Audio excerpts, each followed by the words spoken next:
La caserne des sapeurs-pompiers à Verviers. C'est ici qu'a lieu la cérémonie, au cœur de la catastrophe qui a touché une population sous le choc. Alexander De Croo, le Premier ministre, et Annelies Verlinden, la ministre de l'Intérieur, arrivent sur place. La ville a été fortement détruite par une Vesdre déchaînée. Sur place également, Elio Di Rupo, ministre-président wallon. Comme dans d'autres localités, ici à Verviers, des personnes ont disparu, sont décédées, des maisons ont été détruites. Aussi présent pour soutenir la population, Rudy Vervoort, Pierre-Yves Géolet, ainsi que le gouverneur de la province de Liège et plusieurs bourgmestres. Le roi Philippe et la reine Mathilde arrivent pour rendre hommage aux victimes de ces inondations sans précédent. 31 morts et 70 disparus selon le dernier bilan. En cette journée de deuil national, la Belgique partage le deuil des proches. La cérémonie commence par des poèmes de Jean-Pierre Minguet, poète verviétois. En l'honneur de ceux qui sauvent les gens du malheur. Un poète lui-même ému par le drame. Ma main pour te tordre, te comprendre, t'apaiser, apprivoiser tes sens perdus d'avance, pour te donner la force d'entreprendre la vie du beau côté. Sire, Majesté, Mesdames, Messieurs, même si je n'ai pas vécu les inondations, j'ai eu peur pour les gens qui les ont subies. Je suis triste parce que la ville est détruite et qu'il y a des déchets partout. Ce qui m'a le plus choqué, ce sont les déchets au bord des maisons et dans la Vesdre. Je souhaite qu'on aide les gens dans le besoin en donnant à manger, à boire et de quoi se couvrir. Je suis triste pour le patrimoine et les musées verviétois qui ont beaucoup souffert. Merci pour votre attention. Garde à vous! Pour le salut! Salut!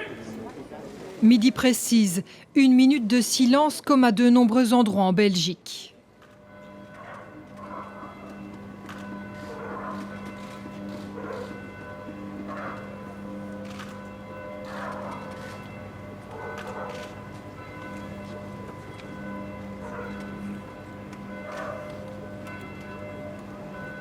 Puis le roi et la reine prennent le temps de rencontrer ceux qui étaient en première ligne. Il a peut-être entendu dire qu'une barque s'était retournée avec 5 pompiers de Gand. Le sauvetage a été dantesque. A duré plus de 6 heures. On a réussi à sortir 5 de nos biens. Et puis alors entendre les maisons qui s'écroulent avec des gens sur les toits et qu'on ne peut pas atteindre. Et plusieurs de mes collègues qui se sont dit choqués et on a déjà mis quelque chose en place. On est tous ensemble. Même les policiers, on a tous été dans le même bateau. Dans le même bateau. On a vécu des situations dramatiques, mais des comme ça, jamais. Je parlais encore avec des vieux collègues, des vieux pompiers qui ont carrément encore de bouteilles. Ils me disaient pareil, je me suis dit, jamais vécu ça, jamais. Un deuil national, un moment de recueillement où le temps s'arrête.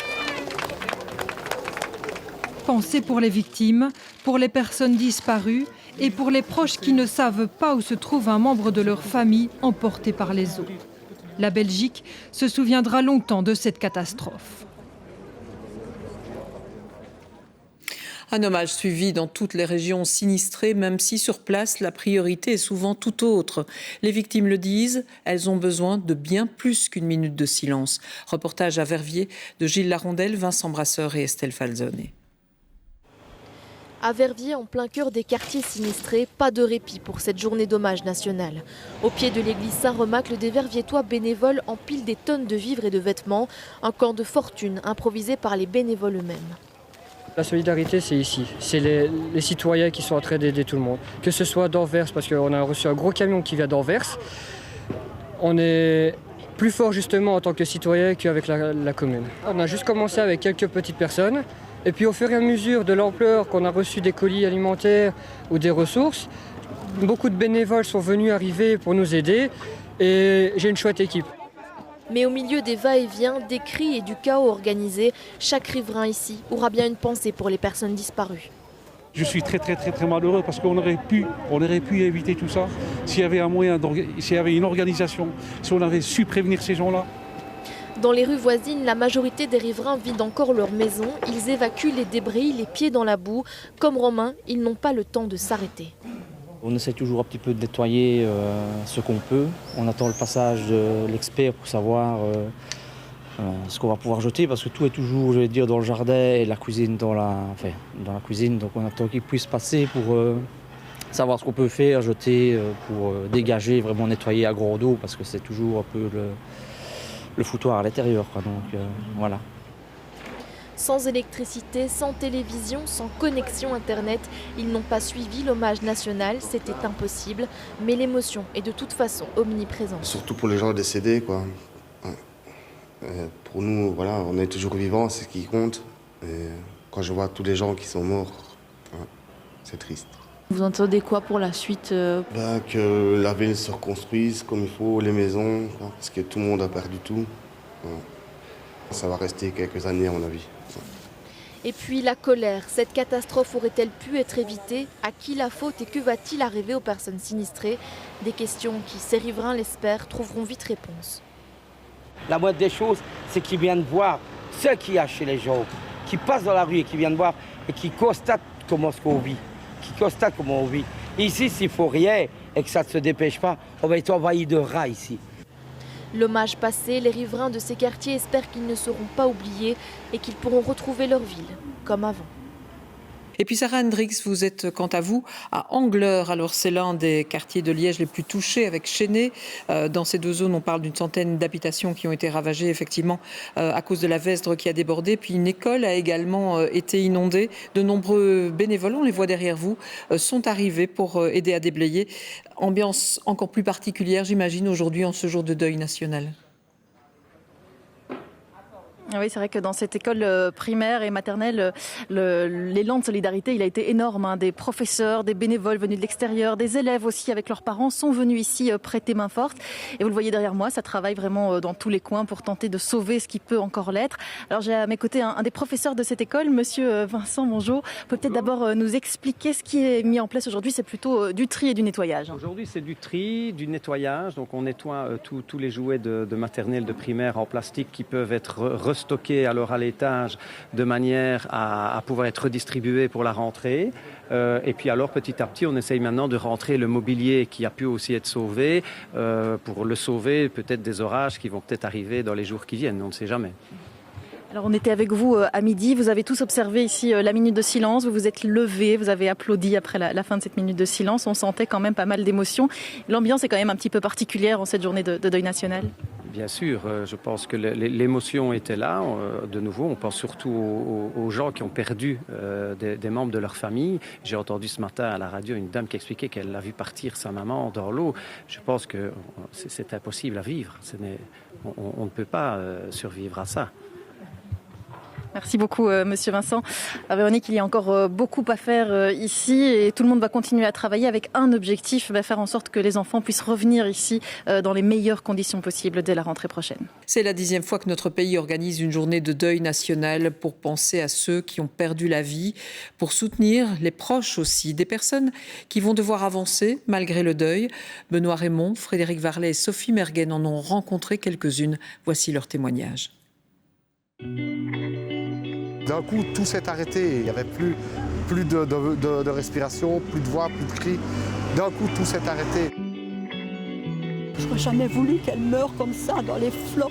Jamais, jamais, jamais. Je pense que l'issue était fatale. C'était une voie sans issue. Le fait de tomber dans l'eau avec les torrents qu'il y a eu et la force de l'eau, je pense que même le meilleur des nageurs n'en serait pas sorti. Ils tentent tous les trois de garder la tête hors de l'eau. Mais quand les flots emportent avec eux un être cher, la reconstruction s'annonce plus périlleuse encore que celle de tous ces quartiers détruits. C'est ici qu'habitait la marraine de Fabrice, sa maman de cœur, celle qui l'a élevé. Le jour du drame, il assiste à sa mort en direct, au téléphone. Son dernier souffle, c'est j'ai peur. C'est son dernier mot et son dernier souffle, c'est tout ce que j'ai eu. J'ai peur. J'essayais de la rassurer, mais voilà, tout s'est arrêté à 8h25 du matin. Ce jour-là, Fabrice est en intervention sur le terrain avec la police de Verviers, mais impossible d'arriver à temps. Je ne sais pas décrire Quand on a quelqu'un qui est très cher, l'entendre au téléphone et qu'on est impuissant, c'est une grosse douleur parce qu'on cherche toujours la question « qu'est-ce que j'aurais pu faire ?» Qu'est-ce que j'aurais pu faire ? Contre la force de la nature, une impuissance paralysante. Christiane, elle, était retranchée dans sa maison quand la Vestre s'est déchaînée. Coupée de tout lien avec l'extérieur, coupée du réseau téléphonique, son réflexe, c'est d'écrire, écrire machinalement tout ce qui se passe. La commune est sur le quai, mais je ne vois plus rien. Je ne vois plus la maison de ma maman à ce moment-là. Je ne sais pas où elle est et ma soeur non plus. Je sens que je craque, ça ne va pas. Je vois un monsieur ce monsieur me dit que ma maman n'est plus là. Ce n'est que plusieurs jours plus tard qu'elle comprend qu'elle ne reverra plus jamais sa maman, malgré les efforts de sa sœur pour la sauver. Elle a senti la maison s'écrouler. Elle a dit à ma maman de s'accrocher. Ma maman s'est accrochée. Ma sœur a été accrochée dans quelque chose. Elle a lâché la main de ma maman. On ne sait plus où elle est. On ne sait plus. Au moment de l'interview, le corps n'a toujours pas été retrouvé. Le deuil n'en est que plus difficile. J'aurais déjà voulu que demain, elle me souhaite mon anniversaire. Le 21, elle me souhaite mon anniversaire. Ça, c'est sûr. Maintenant, non, elle ne sera pas là. Ce que j'aurais voulu lui dire, c'est que malgré tout, et ça, je crois qu'elle le sait, c'est que je l'aimais. Parce que si ça n'avait pas été ma maman, je ne serais jamais restée. Je n'aurais jamais eu le coffre d'accepter certaines choses. Mais comme c'était ma maman et que je l'aimais, je suis restée. Philippe a aussi perdu sa maman ce jour-là, sa maman et sa sœur. Il ne souhaite pas montrer son visage, mais veut adresser ce message. J'espère que les gens vont peut-être prendre un peu plus conscience qu'on consomme, qu'on consomme un peu à tort et à travers, sans respect de la terre et de choses, et qu'il y a un énorme travail à faire de ce côté-là. Voilà ce qu'il reste de la maison où habitaient la maman et la sœur de Philippe, elles qui aimaient tant leur quartier, leur cours d'eau, leur Vestre. Elles sont retournées quelque part un peu à leur source, entre guillemets, si on peut dire. Elles sont parties parce qu'elles aimaient, quoi, ce qui est pour moi une chose positive.